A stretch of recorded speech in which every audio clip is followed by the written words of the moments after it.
Hello friends, আজকে আবারও নিয়ে চলে এসেছি নতুন একটা রেসিপি নিয়ে। আজকে বানাবো খেরো আলু মুসুরি দিয়ে চিকেন কিমা। এটা বানিয়ে থাকি না, তবে আজকে মনে হলো বানানোর, তো তাই আজকে বানালাম আর তোমাদের সাথেও শেয়ার করতে চলে এলাম, যাতে তোমরাও এটা বাড়িতে বানিয়ে খেতে পারো। কিছুই না, প্রথমেই খেরো আলু এভাবে কেটে নিয়েছি, মুসুরিটা ভালো করে ধুয়ে নিয়েছি। সবগুলো ধুয়ে কুকারে একটু জল দিয়ে সামান্য নুন আর হলুদ দিয়ে এগুলো সব সেদ্ধ হতে বসিয়ে দিয়েছি। তখন এদিকে কিছু মশলা করে নিয়েছি, শুকনো লঙ্কা, কাঁচা লঙ্কা বাটা, ধনে জিরে গোলকি বাটা, আদা রসুনের পেস্ট আর পেঁয়াজ।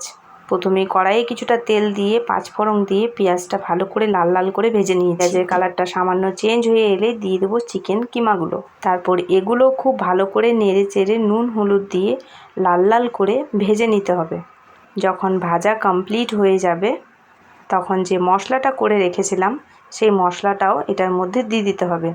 আদা রসুনের পেস্ট, ধনে জিরে গোলকি আর শুকনো লঙ্কা কাঁচা লঙ্কার পেস্টটা একটু জল দিয়ে ভালো করে কষিয়ে নিতে হবে। কষানো যখন হয়ে যাবে তখন কুকারে সেদ্ধ করে রাখা যে খেরো আলু আর মুসুরিটা করেছিলাম সেটা এটার মধ্যে ঢেলে দিতে হবে। খুব ভালো করে এগুলো মিশিয়ে নিলে আমাদের রেডি।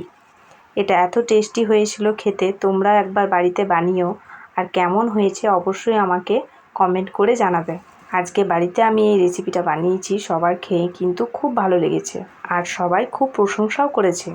এরকম ধরনের রেসিপি যদি তোমরা আরও দেখতে চাও তাহলে অবশ্যই আমার চ্যানেলটাকে সাবস্ক্রাইব করে নেবে। ভিডিওটা শেষ পর্যন্ত দেখার জন্য অনেক অনেক ধন্যবাদ। ভিডিওটা ভালো লাগলে একটা লাইক করে দেবে। Thank you.